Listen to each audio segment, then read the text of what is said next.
فاطمہ فاروق عرف جنیسا، یہ ایمان افروز کہانی امریکہ سے تعلق رکھنے والی جنیسا کی ہے، جسے سن کر آپ کا ایمان تازہ ہو جائے گا۔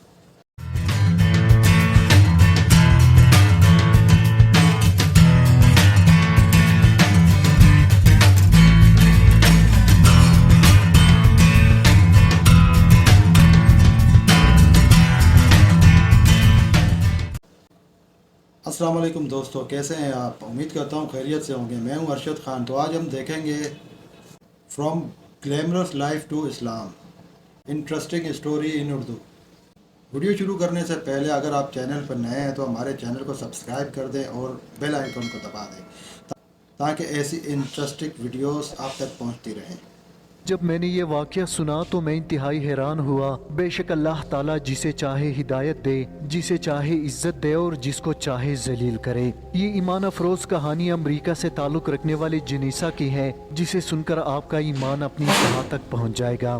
ناظرین، جنیسا بیان کرتی ہیں، چونکہ میں ایک آزاد معاشرے میں بڑی ہوئی لہٰذا مجھے فحاشی کی لت لگی ہوئی تھی۔ جوانی عروج پر تھی اور میرے 4 بوائے فرینڈز تھے، جبکہ ہر رات کوئی نہ کوئی ان میں سے میرے ساتھ سوتا تھا۔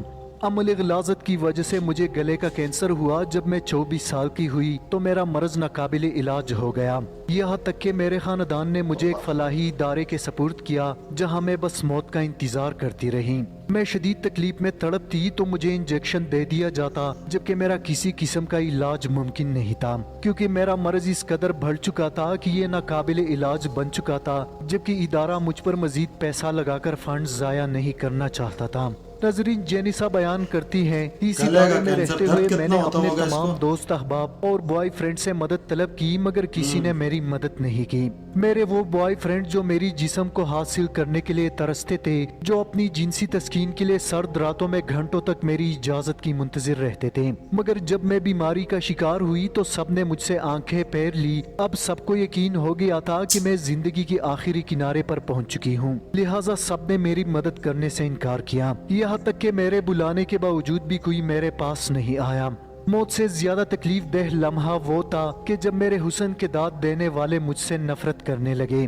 میں سارا دن چھت پر جلتی لائٹ اور گھومتے پنکھے کو دیکھنے میں گزار دیتی۔ اسی دوران ہمارے ادارے میں ایک پاکستانی نوجوان کو بطور کلینر ملازم رکھا گیا۔ اس پورے ادارے میں وہ واحد مسلمان تھا اور واحد انسان بھی جس کا رویہ سب مریضوں کے ساتھ انتہائی نرم تھا۔ اس ادارے میں سب سے زیادہ نوجوان لڑکی میں تھی، اس لیے سب سے زیادہ رحم اس نوجوان کو مجھ پر آتا تھا۔ تکلیف کے وقت وہ سب سے پہلے میرے پاس دوڑ کر پہنچتا تھا۔ یہ نوجوان نہ صرف میرے ساتھ بلکہ وہاں موجود ہر مریض کے ساتھ انتہائی نرم تھا۔ وہ کسی کو بہن اور کسی کو اپنی ماں کی نظر سے دیکھتا تھا، گویا وہ انسانوں میں ایک فرشتہ تھا، جبکہ ادارے کے سارے لوگ اس نوجوان سے محبت کرتے تھے۔ ناظرین، جنیسا بیان کرتی ہیں، جب میں نے اس مسلمان پاکستانی نوجوان سے اس رحم دل رویے کی وجہ پوچھی تو اس نے بتایا کہ اس کی وجہ اس کا مذہب اسلام ہے۔ پھر اس نے مجھ سے میری بیماری کے متعلق پوچھا، جبکہ میں نے اس سے شروع سے لے کر آخر تک پوری کہانی سنائی۔